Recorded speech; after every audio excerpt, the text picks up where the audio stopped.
we kind of talked about last hour some of the wide receivers that are still on the market, but we're going to... the bigger story is the quarterbacks.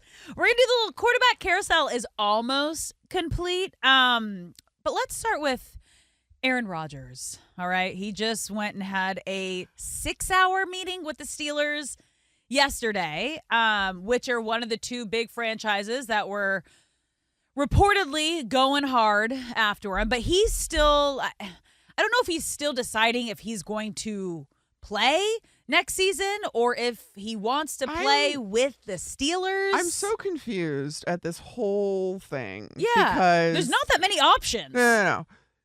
We did this 2 years ago when he joined the Jets. Yeah. He dragged it out for maximum whatever. Like, did any of us actually think this was going to come to a tidy and neat and efficient resolution? Absolutely not. Like, everyone's like, oh, what's he waiting on? I'm like, he's Aaron Rodgers. It's what he does. He likes the drama. He likes the spotlight. He's going to announce at the perfect time when he can take over the media headlines. It just... it feels a little selfish at this point. Like, that's who he is. There's not that many. Like, it was different, I guess, maybe 2 years ago, that time around.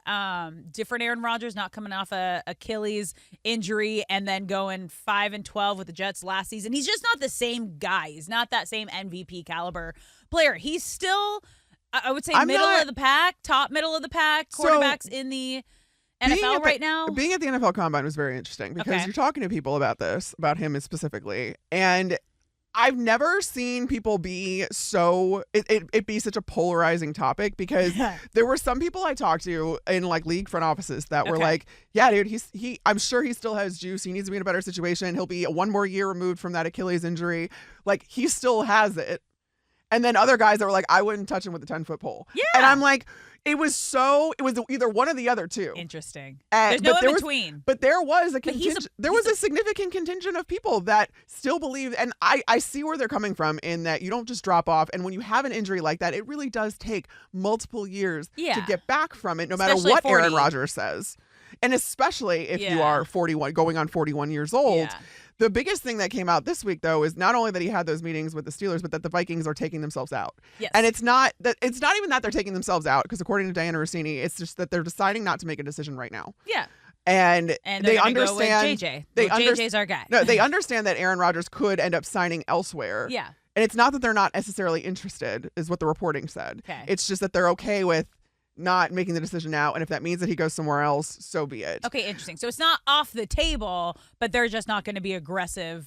They're not making the decision right now. So like, if he's still there in like a month or two, maybe they'll think about it. Interesting, because JJ had another surgery.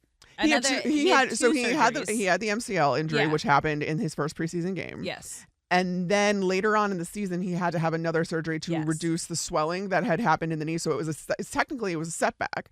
And you do wonder if Minnesota is included in these reports, like, how do they actually feel about JJ? Because they haven't ultimately deviated from the plan that they set up when they signed Sam Darnold to a bridge contract and drafted JJ McCarthy. Like, no. This is still the same plan, and I still ultimately think that they will follow through on it.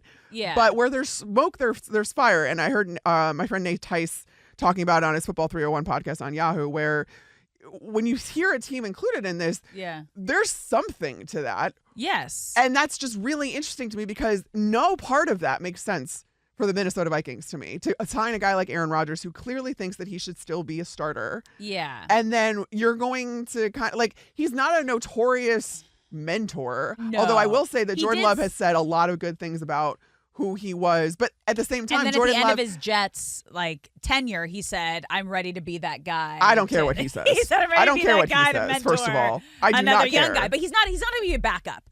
He's not going to be a backup. He's not going to be on the bench. That's not who Rodgers is. And do you I really think that maybe Minnesota kind of mulled this over because they aren't sure exactly where JJ's injury is going to land when the season starts.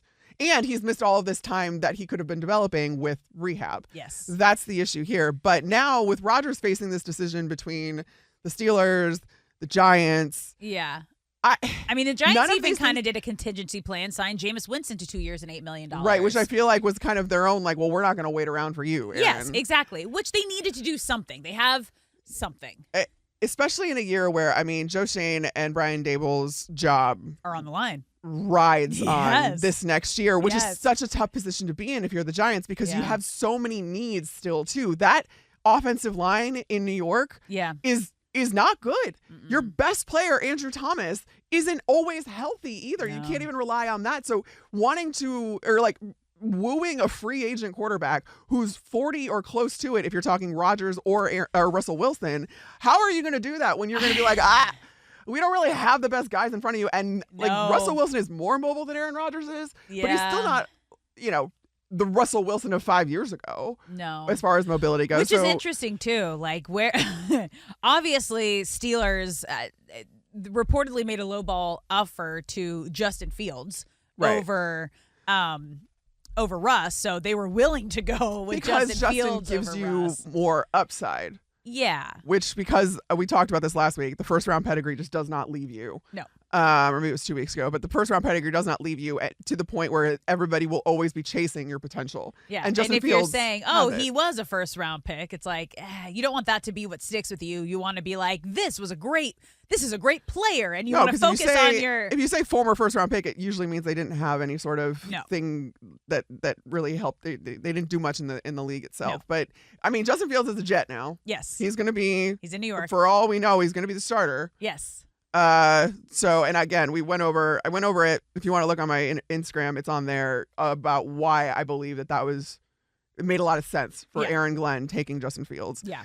Good take. But this whole situation with Rodgers too, if he does, and I'm so interested to get Brooke's take on this. Brooke Pryor, she's going to be joining us at 2:30 Pacific, 5:30 Eastern. She's the Steelers beat reporter for ESPN.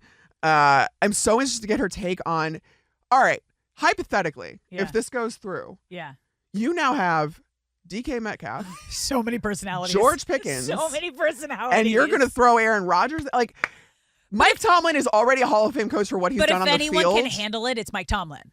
It's literally Mike Tomlin. It's the only coach that could handle that. The wild stuff that comes out of Pittsburgh once these guys leave the Steelers. And you're like, how did Mike Tomlin keep a lid on that for so long? Like, he deserves a Hall of Fame right out the gate just for dealing with the personalities in the day. I know. But it's like, it's kind of a problem of your own making, Steelers, because if you're going to put yourselves in this position and you're going to take these guys and you're not going to value whether or not they have character concerns, then you kind of reap what you sow. Yeah.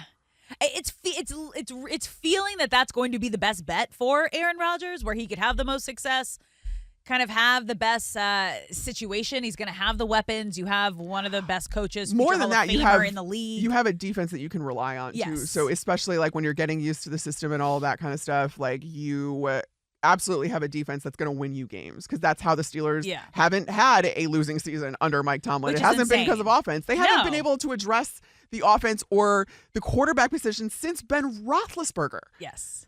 This has been an ongoing issue for the Steelers, and yet everybody just kind of shrugs it off because the last 3 years has been like a quarterback carousel for the Steelers. No, it has, but I'm saying people don't really like press the panic button with the Steelers because they've had good defenses that have gotten them to the playoffs, and they've had winning records, but they don't go beyond that. No. So they're like stuck in this cycle of mediocrity where with any other offense, with any sort of stability there, that defense paired with that would mean a perennial playoff team that gets wins and has runs and really is a Super Bowl contender. So who needs who more? Steelers need Aaron Rodgers, or Rodgers need the Steelers? I'm hesitant to say anybody needs the problems that Aaron Rodgers brings. I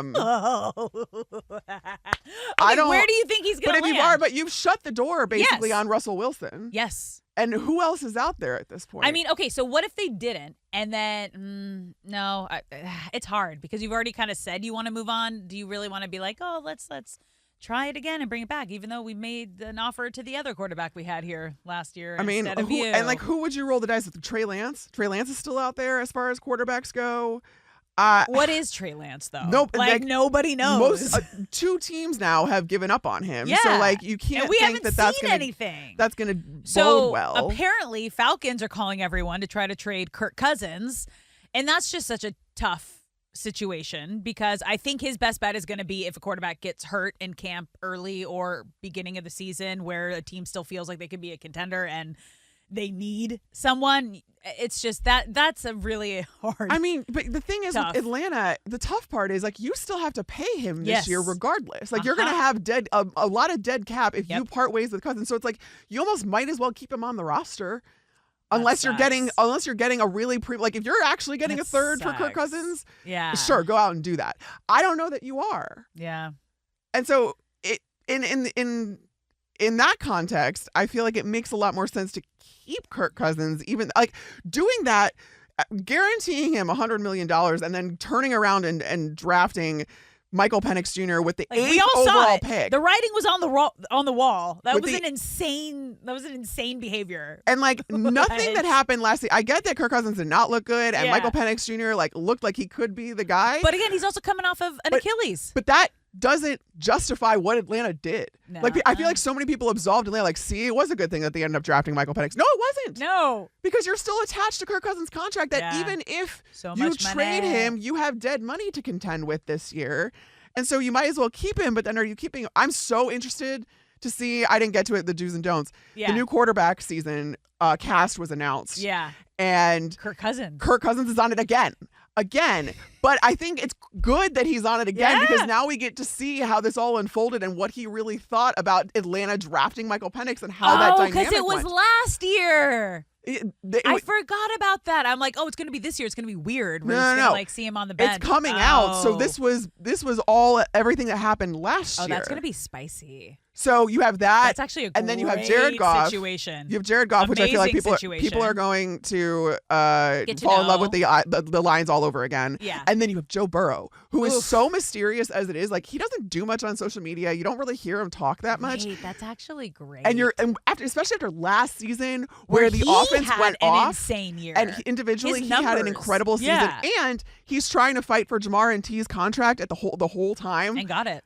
And I mean, he got it done, but like all last season, he was campaigning for those guys. Yeah.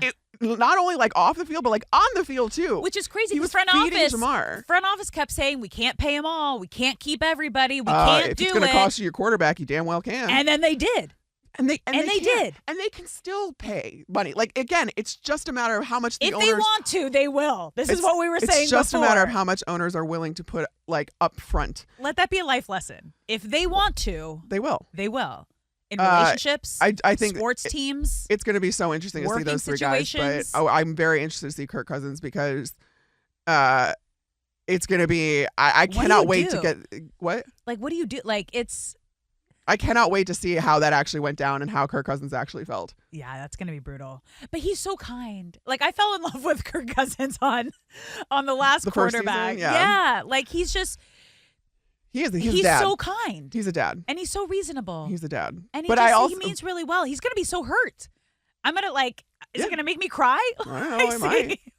Like, see him go down. So, okay, the three names that are, like, really out there are, like, older quarterbacks. Rodgers... Russ, you got, but like if outside of Rodgers and Russ, I think this is where it gets even more bleak. What? Because you talk about Trey Lance, Drew Lock. Who is he? And then you have another old quarterback, Joe Flacco, who at times has still looked like he hasn't, but he's just gonna kind of be your game manager. Yeah, 2 years ago he won Comeback Player of the Year off the couch, right? Because he was literally off the couch. Literally off the couch. It's not as if he propelled his team to the end of the AFC title game or anything like that. So it was like he's gonna kind of keep your ship afloat. Okay. Which could be enough, honestly, when you're talking like game manager. If you're talking about who the Steelers He's still could got sign, some stuff in the tank. If you're talking about who the Steelers could sign, and it's not Aaron Rodgers, that would be. Like, what better situation for a guy like Joe Flacco where you don't have to do much? Yeah, it'd be great for Joe. I don't think that would be like to get them over the hump. No, but none of these guys. Let's be crystal clear about this. Even if they sign Aaron Rodgers, I don't know if it's a hot take. It's not going to get the Steelers over the hump. No. No, but like you can't draft a guy this year that's going to get you over the hump. This is a bad year to need a quarterback, and it's not the Steelers' year yet again. Brutal.